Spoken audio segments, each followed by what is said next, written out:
The engine idled in the driveway. My hands gripped the cold leather wool tightly. The smell of rain on asphalt drifted through the open window. The clock read 7:46 p.m. I noticed the headlights reflecting off the wet mailbox. A distant siren wailed for 3 blocks. My coffee cup rattled on the passenger seat. I remembered Robert Hayes in 2012, the smell of linseed oil from the old warehouse, and the way he handed me the blueprint with a grin. That day, I learned to spot patterns hidden beneath chaos. I glanced at the darkened street, each lamp casting a yellow halo. The autumn wind seeped through the cracked window, chilling my neck. I thought about the transfers, each one precise, and the months of quiet manipulation. I knew Michael would not suspect. Every number, every date, every account detail had been silently recorded. The dashboard clock now reads 7:48 p.m., and I calculated exactly when I could act. I felt the textured leather under my fingertips, grounding me. I could hear the faint hum of a neighbor's dryer. The temperature in the cabin dropped to 62 degrees. The scent of pine from the air freshener mingled with wet asphalt. I ran through my options. Confront now, or wait and leverage his arrogance. Waiting meant control. Acting too early meant exposure. I could not afford either mistake. My gaze returned to the mailbox, the street, and the faint glow of the porch light. I could see how Michael underestimated me, how he took my silence for weakness. The memory of June 2007, Linda Carter showing me the misfiled ledgers in her office, flashed across my mind. The smell of ink and paper, the soft click of the filing cabinet. She had taught me patience. I replayed each transfer in my head. 3 accounts, for months, $12,500 each. Every detail was a piece of a larger puzzle. I adjusted the rearview mirror, noticing the cracked corner of the windshield. My hands tightened around the phone. I could hear my own heartbeat, slow, steady, deliberate. I reviewed the steps in my mind. 1 call, precise, no hesitation. My thumb hovered over the keypad. I heard footsteps on the porch across the street. I inhaled, smelled rain and dust, and imagined Marcus receiving the call. Every scenario, every angle, had been prepared in advance. The faint buzz of the engine seemed louder, sharper. I recalled the 2015 audit with Tom Phillips, the smell of fresh coffee, and how he explained the anomaly in the ledgers. Those lessons had guided me. I glanced down at my notes. $340,000 spread over 68 months. The calculations were precise. I imagined Michael celebrating in the kitchen, unaware, laughing at his supposed success. I checked the time again, 7:51 p.m., and considered the light across the living room window. The shadows stretched long and thin. I could hear the neighbor's cat yowl, each sound distinct, marking the passing seconds. The wind whipped through the trees, carrying the faint scent of chimney smoke. I rehearsed the words in my mind, the single command that would activate my network. Every microsecond mattered. I considered the faint scratches on the mailbox, the texture of its metal, the rust forming along the edges. I planned my exit from the car, the precise steps to remain unseen. My eyes scanned the street, the distance to the mailbox, the reflection of light on the wet asphalt. The memory of Anthony Keller in 2009, the sound of the paper cutter, the feel of thick cardstock under my fingers, reminded me of the precision required. I checked my watch, 7:52 p.m., heart steady, mind sharp. I could feel the weight of every decision. The faint aroma of wet leaves pressed against the window. I traced the route in my mind, every turn, every driveway. I rehearsed the call again. I could see Marcus answering instantly, understanding without question. Each detail mattered. I thought about the transfers again, the months, the exact amounts. I understood Michael's mistake, his overconfidence. I turned the ignition, the engine low and steady. The headlights flicked across the wet asphalt. I opened the glove compartment, checked the envelopes inside, precise.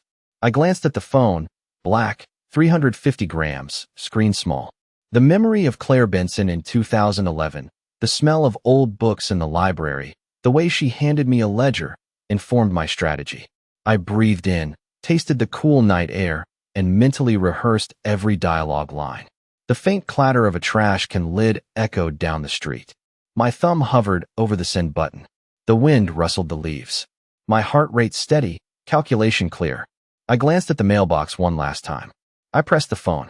A voice suddenly called out, "Dad." What are you doing? At 7:53 p.m. in the rain. The parking garage smelled of motor oil and wet concrete. I pressed my hands against the cold metal railing. Fluorescent lights flickered above, casting long shadows across the 450-square-foot space. A faint echo of dripping water resonated from the distant pipes. I sipped lukewarm coffee, noticing the bitter taste lingering.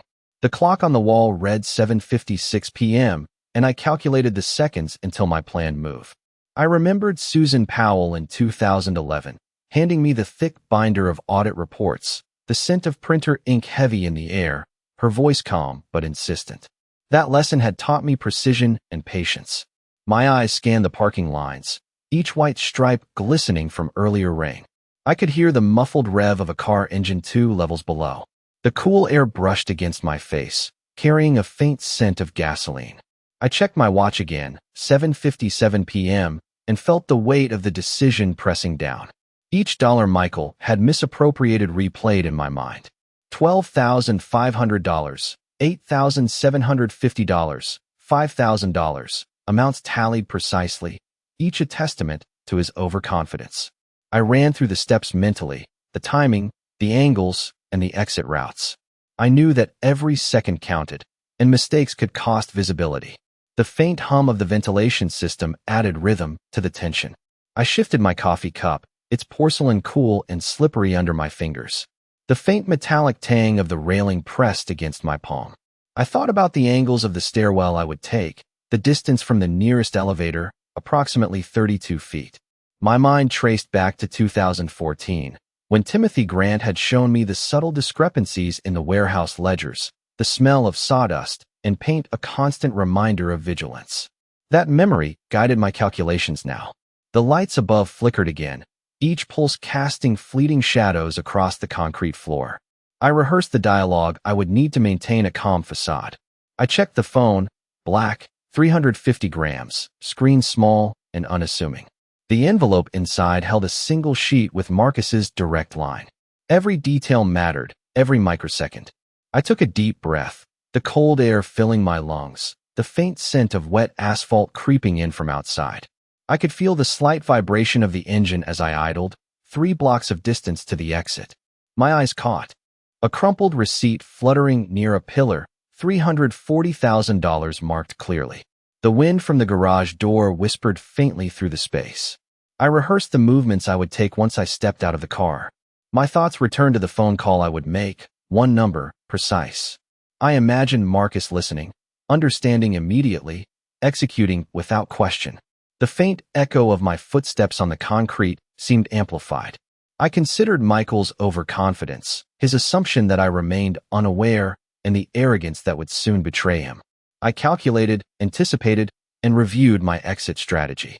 The faint smell of rain-damp clothes from a passerby reminded me of sensory detail, focus. I glanced at my watch, 7:59 p.m., and felt the pressure of the remaining seconds.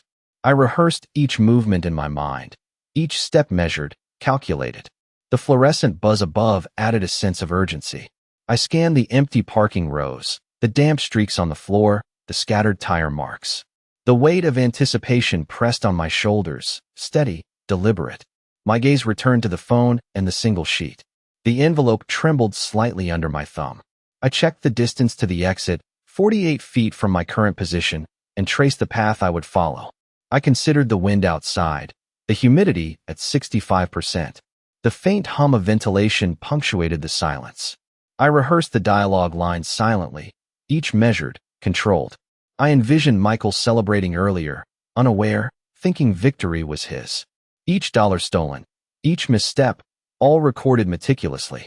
I reviewed the exact times of transfers, noting 3:14 p.m., 5:22 p.m., and 9:07 a.m. as key moments. I rehearsed every movement, the phone press, the line connecting, and the instructions Marcus would follow. I could hear the faint scrape of tires from above.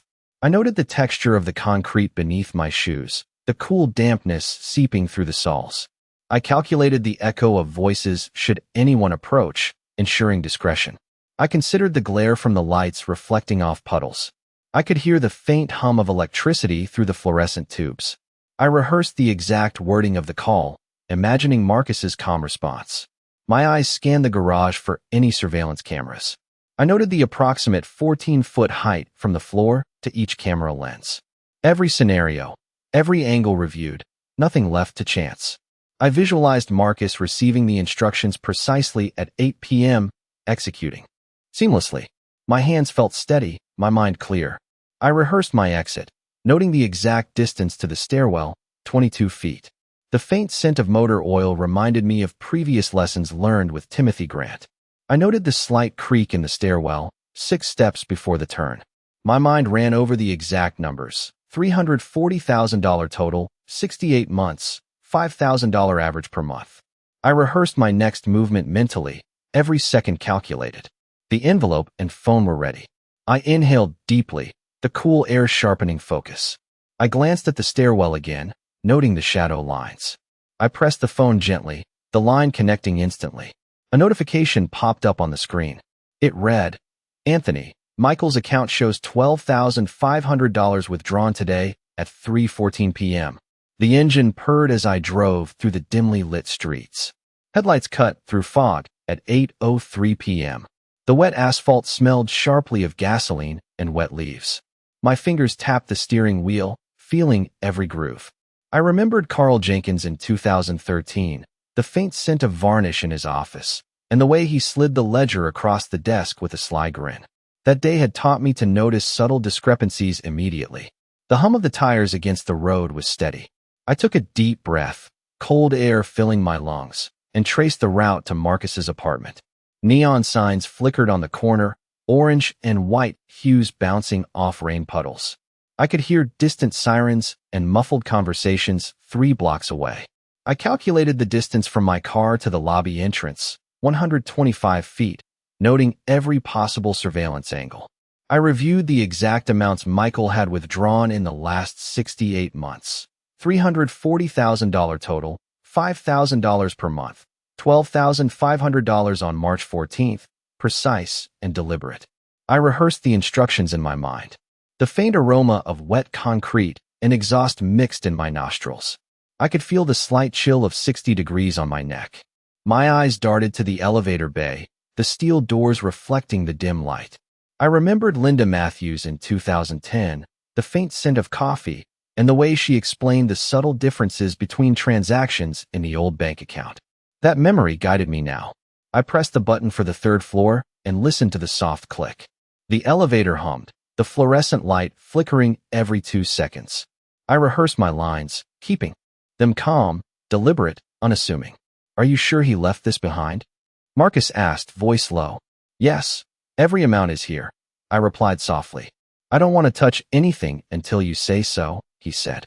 "We should move fast before anyone notices," Marcus added. 8 minutes until the bank closes, I said quietly. My heart rate remained steady, calculations sharp. I traced each movement of Michael mentally, anticipating his overconfidence. The elevator dinged on the 3rd floor. I noticed the faint smell of copier toner in the hall. I checked the envelope in my lap, the black phone resting on top. I rehearsed the sequence again, pressing the first number in my mind. The fluorescent lights made the tiles look uneven. My mind ran through the exact timing. 8:10 p.m., 8:12 p.m., 8:14 p.m., each second critical. I imagined Marcus receiving instructions instantly. My eyes caught a crumpled bank statement on a nearby desk. $68,500 withdrawn last month, precise as ever. I felt the weight of the plan pressing on my shoulders. The faint echo of footsteps from the hallway reminded me to stay vigilant. I glanced at the stairwell, 22 steps to the lobby, each one echoing potential detection. I rehearsed my path, every angle, every sound. The cold metal of the phone in my hand grounded me. I noticed the slight draft from a broken vent, 4 degrees colder than the hallway. I reviewed the totals again. $12,500 March 14th, $5,000 monthly, $340,000 cumulative. The faint hum of the copier buzzed rhythmically. I considered the consequences if Michael noticed even a second too soon. I traced the pattern of his daily habits. 8:15 a.m. departures, 7:30 p.m. returns. I rehearsed Marcus's precise actions, the 3 steps he would take once the call was made. My eyes scanned the hallway for any cameras or reflections, I felt the concrete under my shoes, cold and slightly damp. I reviewed every number, every date, every transaction again. My thumb hovered over the envelope. Ready. I glanced at the lobby door, noting the faint reflection of the security camera at 11 feet. I imagined Michael at home, unaware, celebrating his perceived victory. I rehearsed the handoff, the exact second, the precise timing. The tiles echoed beneath my weight as I stepped closer. I could smell the faint scent of perfume from a cleaning staff member 2 doors down. My hands were steady, mind focused. I reviewed the path to the exit again, 42 feet from lobby to street. I rehearsed the final call, every word, every pause. The hum of fluorescent lights persisted. I pressed my thumb to the envelope, feeling the weight of each sheet inside. I glanced at my watch, 8:08 p.m., and the pulse of urgency quickened. I rehearsed the sequence silently, Marcus receiving instructions, confirming, and acting. I adjusted my grip on the phone. I imagined each microsecond as a decisive factor. I checked the hallway tiles, the reflections, the light angles. I could hear the faint scrape of a chair behind me. I visualized Marcus carrying out each step, precise, flawless. I rehearsed again. My gaze returned to the envelope. I opened the flap slightly, inspecting the contents, every number intact. I considered the exact timing of the bank's closing, 8:15 p.m., and calculated the time Marcus would execute. I inhaled deeply. The cool, slightly humid air filled my lungs. I traced my path mentally one last time. I pressed the phone against my ear and clicked the line open. I walked to the door. I glanced over my shoulder, noting the security panel, the red LED blinking. I stepped onto the first tile outside the lobby. The distance to the street was 36 feet. My thumb hovered above the button. I felt the envelope shift slightly. I thought about Michael's patterns, each one predictable. I started moving forward. The door clicked open. My footsteps echoed softly. I could not stop. The phone vibrated once, confirming the line was active. I whispered the sequence under my breath, rehearsed, precise. I moved 3 more steps. The cold pavement pressed under my shoes. I inhaled, counted, timed. I pressed the first button on the keypad. The call connected. The lobby lights reflected off the phone screen. I stepped fully onto the sidewalk. Marcus's voice came through clearly. Everything is ready. He has no idea I am outside. I remembered Daniel Carter in 1998, the smell of fresh-cut pine in the garage, and the way he handed me a toolbox with both hands, steady and proud. He was only 12 years old then. He looked at me like I knew everything. That memory stayed with me as I stepped into the diner at 8:11 p.m. The bell above the door chimed softly. The smell of fried onions and coffee filled the air immediately. Warm light spread across the checkered floor. A waitress wiped down a table near the window. The hum of conversation blended with the clatter of dishes. I slid into a booth near the back wall. The vinyl seat felt cracked and cool beneath my hands. I placed the black phone on the table. I checked my watch again. 8:12 p.m. Marcus was already in position outside my house. That changed everything. I signaled the waitress with a slight nod. "Coffee, black," I said. She nodded once. "Coming right up." I kept my voice steady. My eyes scanned the room. 6 tables occupied. 2 couples. 1 man alone reading a newspaper. No one looking at me twice. Good. I leaned back and let the noise settle around me. The coffee arrived within 30 seconds. Steam curled upward. I wrapped my fingers around the mug. The heat grounded me. I took 1 sip. Bitter. Strong. Exactly what I needed. I replayed Marcus's words in my head. He said he was outside already. That meant Michael was home. That meant the window was open. I thought about 2019. The year everything shifted. Michael had lost $75,000 in a failed investment. I remembered the tension in his voice that winter. I remembered the way Emily avoided eye contact at dinner. That was the trigger. Not greed. Pressure. Control slipping away. He needed something to hold on to. And he chose me. He chose my accounts. My silence. My trust. I set the mug down slowly. The sound was louder than expected. I watched the ripple on the coffee surface. I understood something clearly now. This was never just about money. It was about control. He wanted ownership before I could change anything. Before I could remarry. Before I could restructure the estate. That realization settled deep. I did not react outwardly. I simply adjusted my plan. I picked up the phone again. My thumb hovered above Marcus's number. I did not press yet. Timing mattered. I needed one more confirmation. I dialed another number instead. 3 rings. Then a voice answered. Anthony, it's late. Everything okay? Harold's voice. Calm. Familiar. I need you to check something, I said quietly. What am I looking for? He asked. My house. Lights. Movement. Anything unusual, I replied. There was a pause. I could hear wind on his end. Then footsteps. Give me a minute, Harold said. I waited. I took another sip of coffee. The diner noise faded into the background. My focus narrowed. I checked the time again. 8:14 p.m. bank, closing in 1 minute. Every second now had weight. I looked at the window. Rain streaks caught the streetlight. Cars passed slowly outside. I thought about Michael again. 42 years of knowing him. From birth. From that garage moment in 1998. From every birthday. Every lesson. And still I missed it. Or maybe I chose not to see it. That part stayed quiet in my mind. I did not dwell on it. Not now. Not here. The line clicked again. Harold returned. His voice lower this time. Your living room light is on, he said. That normal? I asked. At this hour? Not really, he replied. I leaned forward slightly. My fingers tightened around the phone. What else? I asked. Another pause. Longer this time. I could hear him shifting position. Gravel under his shoes. There's a car parked outside, he said. Black sedan. I've seen it before. I knew that car. Marcus. Good. Everything was aligning. I exhaled slowly. I kept my voice even.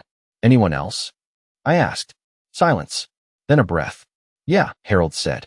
My grip tightened. The mug rattled slightly on the table. I did not move. I waited. Your son just pulled into the driveway, Harold said. I stepped out of the diner at 8:16 p.m. The air felt colder now. Rain had slowed to a fine mist. Streetlights reflected off the wet pavement in long streaks.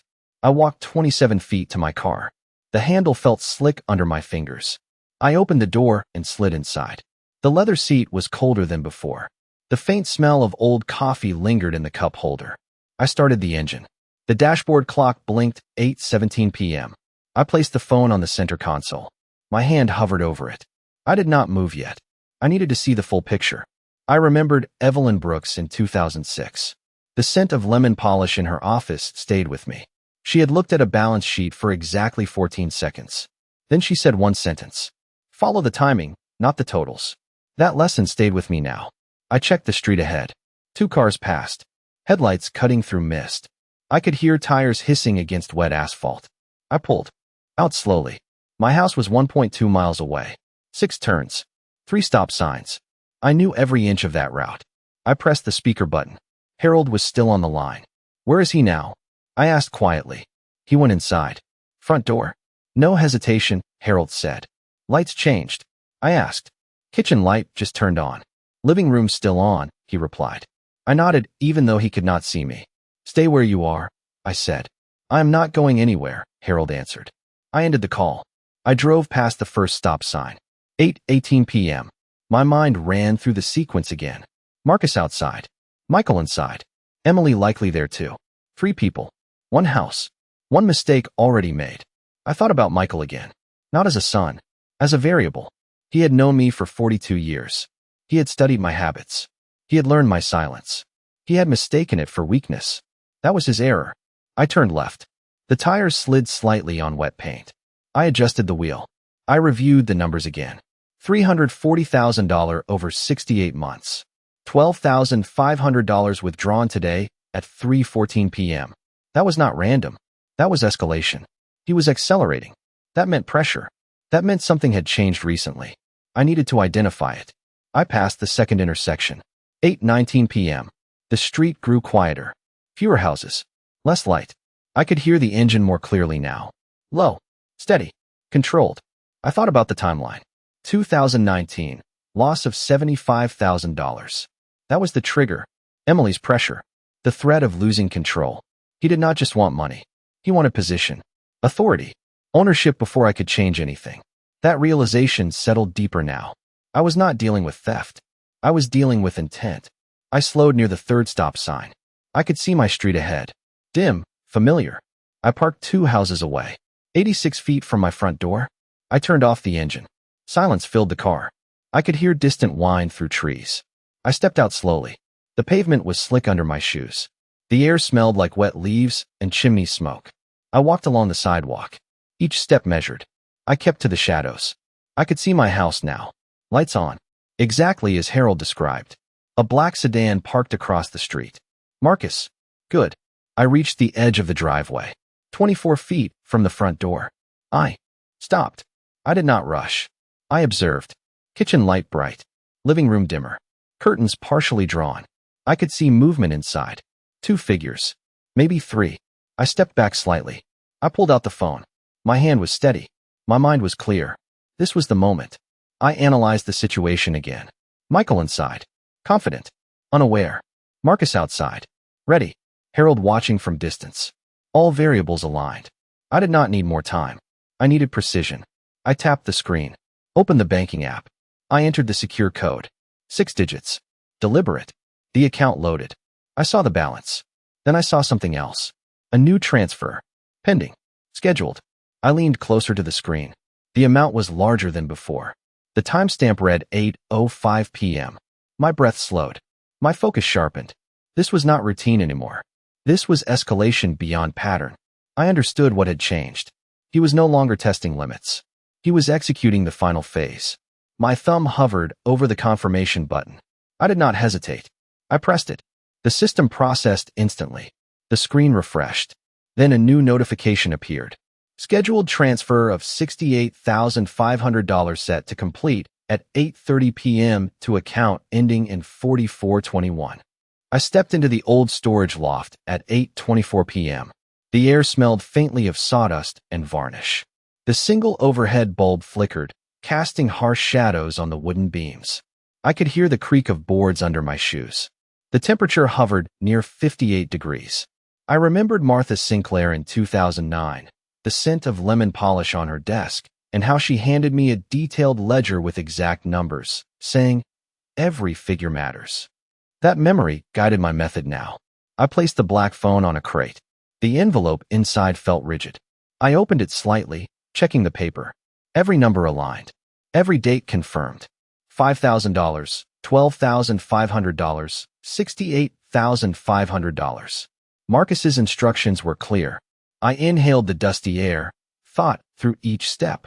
Shadows moved as wind pushed against the window. I considered Michael again. 42 years. Every action analyzed. Every expectation miscalculated. He thought I would remain passive. That was his critical error. I adjusted my position behind a stack of crates. My hands hovered above the phone. My mind traced Marcus's path outside. I could hear faint street traffic below. The hum of the heater added tension. I rehearsed the timing of my call. 8:25 p.m., 8:26 p.m., 8:27 p.m. Each second critical. I focused on his previous withdrawals, the pattern clear now.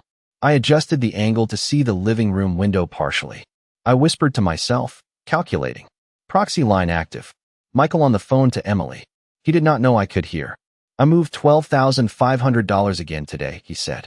She will never suspect until it is too late. Another $5,000 is scheduled for next week, Emily replied. I have handled the rest of the transfers, Michael continued. Total now at $68,500 for today alone. Do you think Anthony suspects anything? Emily asked. Not yet. I am careful, Michael replied. 42 months, and no one noticed, he said, almost proudly. The estate transfer is nearly complete, Michael added.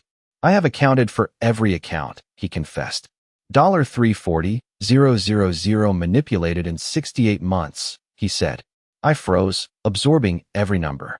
My pulse remained steady, mine methodical. I analyzed his confidence. I knew his arrogance would betray him soon. Every figure he mentioned was a piece of my plan now. Each transfer confirmed the sequence Marcus and I rehearsed. I reviewed my exit strategy again. The stairwell path, 22 steps, exit distance 36 feet, all precise. The loft smelled of old wood and mildew. The temperature made my fingers tense around the phone. Every sound mattered. Footsteps, car engines, distant voices. I rehearsed my movements. The crates, the window, the beam shadows, everything calculated. I considered Michael's overconfidence, his assumption of my ignorance.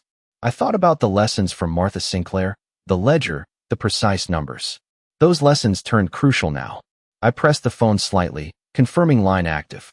I could hear Marcus outside, his breathing steady. The sequence was ready. I could not afford hesitation. I adjusted my grip on the envelope. My thumb hovered. I ran through every number in my mind again. $12,500, $5,000, $68,500. Each total confirmed. I breathed in slowly. Focus sharp. Timing exact. I stepped toward the edge of the loft. Careful, measured. Every footstep echoed softly. I glanced at the window. The light reflected off a puddle outside. I could see Marcus's figure faintly. One final check. The phone line steady. The call moment approaching. My heart rate steady. I pressed the number. The line connected. I whispered the last instructions. Every step precise. Then I pressed the envelope against the phone. I hit send. Nothing could be undone now. I pushed the front door open at 8:29 p.m. The hinges creaked softly. The smell of garlic and butter filled the air immediately. Warm light spilled across the hardwood floor. I stepped inside slowly. My shoes left faint damp prints behind me. I remembered Carla Benson in 2008, the scent of cinnamon in her kitchen, and how she once told me, "Control is never loud. It is quiet." That line stayed with me now. I could hear voices from the kitchen. Two people. Low. Confident. I moved 12 feet down the hallway. Each step measured. The clock on the wall read 8:29 p.m. I paused at the corner. The edge of the wall felt cool under my fingers. I turned into the kitchen. Michael stood by the counter. Emily leaned against the sink. Both froze when they saw me. Silence filled the room instantly. "You're early," Michael said. His voice was tight. "I changed my schedule," I replied. "Calm. Even. We thought you were out longer," Emily added. Her eyes shifted toward the table. I followed her glance. Papers. Receipts. A laptop still open. I stepped closer. 3 feet now between us. "What are you working on?" I asked. "Just bills," Michael said quickly. "Bills do not look like $68,500 transfers," I replied. His jaw tightened. Emily straightened slightly. "You should not be looking at that," she said. I placed the phone on the counter. The screen still active. "I have been looking at it for 68 months, I said quietly. Michael's expression changed. Not shock. Calculation. "You don't understand the full picture," he said. "Then explain it," I replied. My voice stayed level. The room smelled heavier now. Butter. Garlic. Something burning slightly on the stove. I turned the burner off without looking away from him. "It started small," Michael said. "It always does," I replied. "You were not paying attention," he added. "I was watching everything," I said. Emily stepped forward. 2 feet closer. "This was necessary," she said. "For what?" I asked. "For stability," she replied. "You lost $75,000 in 2019, I said. "That was your trigger." Michael's eyes narrowed. "You tracked that?" he asked. "Every dollar," I said. Silence again. The clock ticked on the wall. 8:30 p.m. exactly. I studied his face. No panic. Not yet. That told me something. He still believed he had control. That was important. I leaned slightly against the counter. The surface felt smooth. Cold. Grounding. "You took $5,000 every month," I said. "Then $12,500 increments." Michael did not respond. Emily crossed her arms. Defensive. "Now $68,500 in one night," I continued. "That is escalation." Michael exhaled slowly. "You were going to change everything," he said. "What does that mean?" I asked. "The estate. The accounts. You were going to move it," he replied. There it was. Not money. Control. I watched him carefully. His shoulders squared. He believed this was still negotiable. "You wanted it before I could act," I said. "I needed certainty," he answered. "You needed ownership," I corrected. Emily looked between us. "We built this plan for 3 years," she said.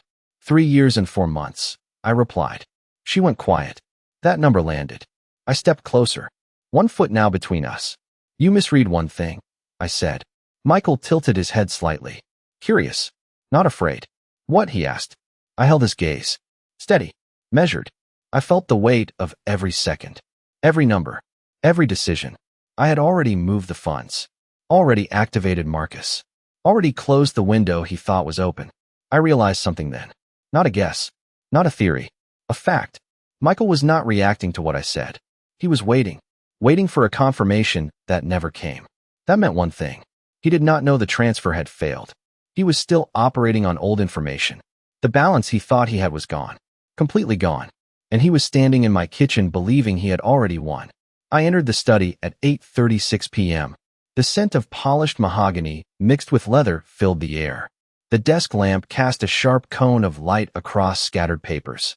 I remembered Daniel Carter in 1998, the smell of fresh-cut pine in the garage, and how he handed me the toolbox slowly, carefully. That memory sharpened my focus. The floorboards creaked beneath each step. I moved around the large desk. 3 chairs lined the opposite side. A calculator beeped faintly on the shelf. The air was 64 degrees, slightly warmer than outside. I reviewed the documents I had placed earlier, each with exact figures. $5,000, $12,500, $68,500. Michael's transfers. I could hear the low hum of the air conditioner. My mind calculated the totals again, summing 68 months, confirming $340,000 in misappropriated funds. I glanced at the laptop screen, numbers exact, dates confirmed.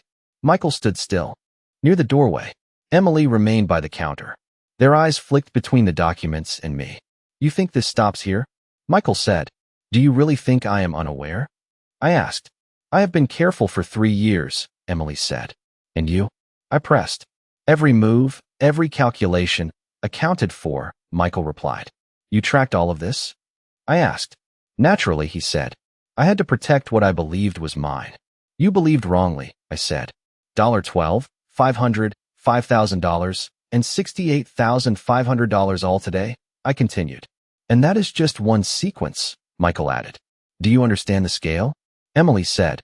I understand it perfectly, I replied. You misjudged my awareness, I said. Their expressions shifted slightly. I felt the weight of years of planning converging here. Every step, every glance, every breath calculated. The air smelled faintly of old paper and faint smoke. I noticed the faint reflection of the ceiling light on the polished desk, illuminating the ledger.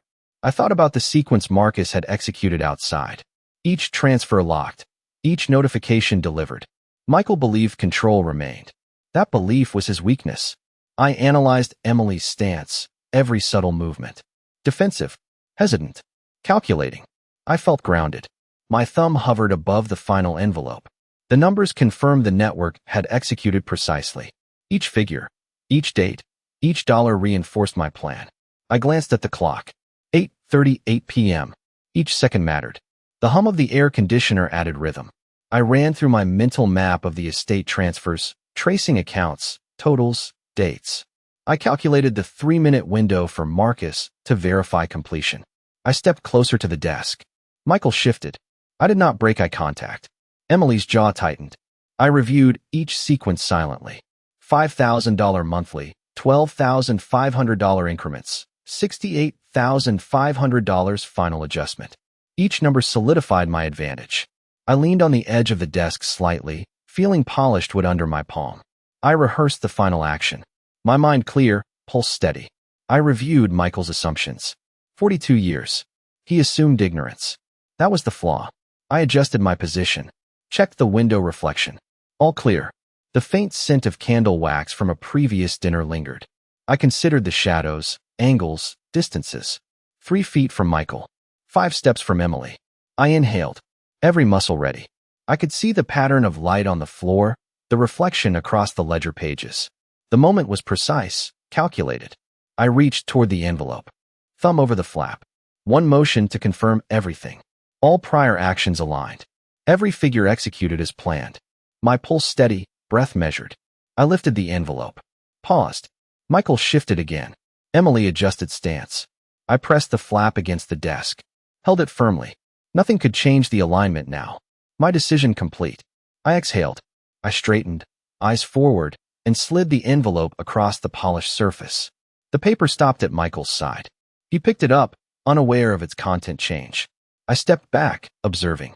Every eye on me now. The numbers confirmed. The network executed. And I realized fully that Michael's access to $340,000 had been cut permanently. I stepped into the home office at 8:44 p.m. The air smelled faintly of polished oak and old paper. Sunlight from the east-facing window was blocked by drawn curtains, leaving a dim glow. I remembered Harold Gibson in 2012, the scent of his tobacco pipe lingering in the study, and the way he slid the bank statements across the table with precise care. That memory reminded me of the importance of details. I closed the door behind me. The hardwood floor creaked softly beneath my shoes. I set the black phone on the desk. The envelope was still in my hand. I glanced at the stack of papers. $5,000, $12,500, $68,500. The sequence of transfers lined up exactly as I anticipated. I considered Michael's assumption of control, his confidence.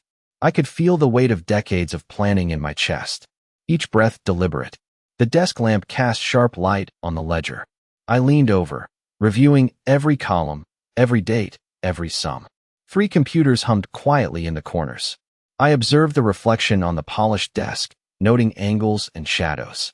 My mind ran through each step I had planned for Marcus, ensuring the network had completed the sequence. I thought about Emily again. Her presence shifted slightly when I approached the papers. Her expression was cautious, defensive. I set the envelope down slowly. The sound echoed lightly across the room. I watched Michael's eyes flicker over each number. "You really thought I wouldn't notice," I said calmly. "We underestimated your awareness," he replied. "I had to cover everything," Emily added. "Everything includes $12,500 today," I continued.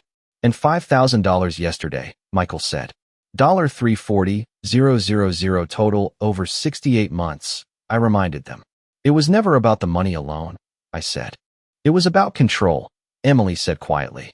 "You misread me completely," I said. "I didn't misread anything," Michael said. "I acted on what was mine," Emily replied. 3 years and 4 months. "Every move accounted for," I said. "All calculated. Every transfer precise," Michael added. "You thought you were safe?" I said. "We were careful," Emily said. "Careful is relative," I replied. Their expressions shifted. Tension hung heavily in the air. I noted the faint scent of vanilla from a candle. I felt the smooth desk under my palms. The temperature was 66 degrees. I considered the timing of each transfer, the sequence Marcus had executed. I thought about the path through the house, 36 feet from entry to desk. I reviewed my mental map, the angles, the light, the shadows. Each second mattered. I watched their movements, every subtle hesitation, every glance. I realized their overconfidence was now evident. I leaned back slightly, resting on the desk edge. The envelope in my hand was rigid. The final step had to be precise. My gaze ran over the numbers one more time. $68,500 today, $12,500 March 14th, $5,000 monthly, all confirmed. The network executed flawlessly. I straightened. I reached for the signed transfer forms. Marcus had already left confirmation. The papers now reflected permanent changes. I pressed the pen to the first document. Ink flowed. One motion. One line. I paused briefly. Every detail confirmed. I completed the signature. My hand rested. The documents now immutable. Michael and Emily could not reverse them. I placed the forms in the secure folder. I exhaled slowly. The weight lifted slightly. I understood fully. Everything had shifted. I had changed the flow of control permanently. The estate was no longer theirs to manipulate. I stepped back. I could see the ledger in the lamp's reflection. The figures were final. No further action could alter them. I realized the total magnitude of control I now held. And the realization hit me clearly.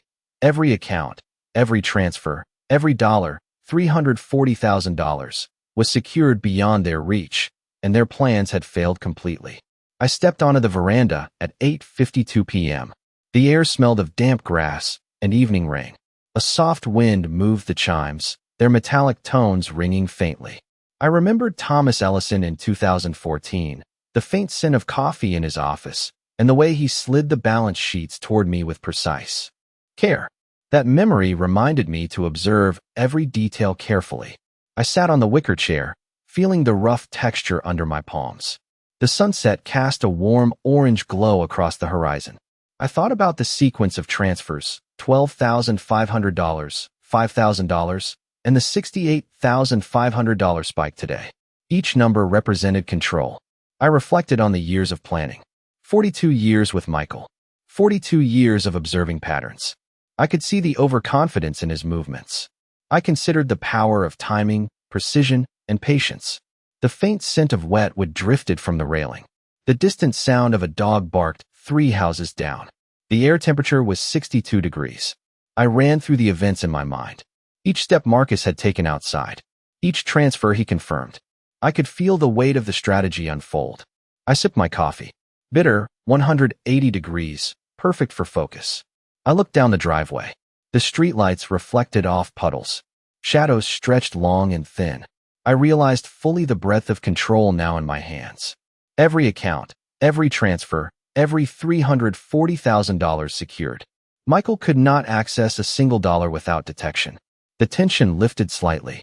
I reflected on Emily's movements, cautious, defensive, calculating. Their confidence had been shattered by the execution. I traced the timeline in my mind. 68 months, 42 consecutive transfers, one final corrective move. The pattern completed now. I looked at the horizon, evening settling over the neighborhood. I thought about the lessons learned from Thomas Ellison, from Martha Sinclair, from Harold Gibson. All moments of observation, all lessons in patience and precision, converged. I felt the calm of resolution settle deep. I realized that control was never absolute. That vigilance and preparation defined power. I could see clearly that timing, patience, and foresight could achieve more than aggression. I whispered aloud to myself, every choice carries consequence. Every delay matters. Every observation counts. The air was still. I watched the sky darken. I thought about the balance sheets, the totals, $340,000, 68 months, $12,500 increments. Each detail, now a monument of strategy. I reflected on Michael and Emily, their intentions rendered powerless. I realized how small mistakes had led to their undoing. Every overconfident movement, every assumption of ignorance, had contributed. I understood now that foresight was stronger than force. I sipped the coffee again. The warmth spread slowly through my hands. I inhaled the damp evening air, the faint scent of grass and wet wood. I could feel the calm of completion in my chest. Each moment of careful observation had led to this balance of power. I looked at the sunset one last time. The golden light highlighted the wet leaves on the trees. I realized fully that patience, timing, and deliberate action mattered more than any immediate reaction.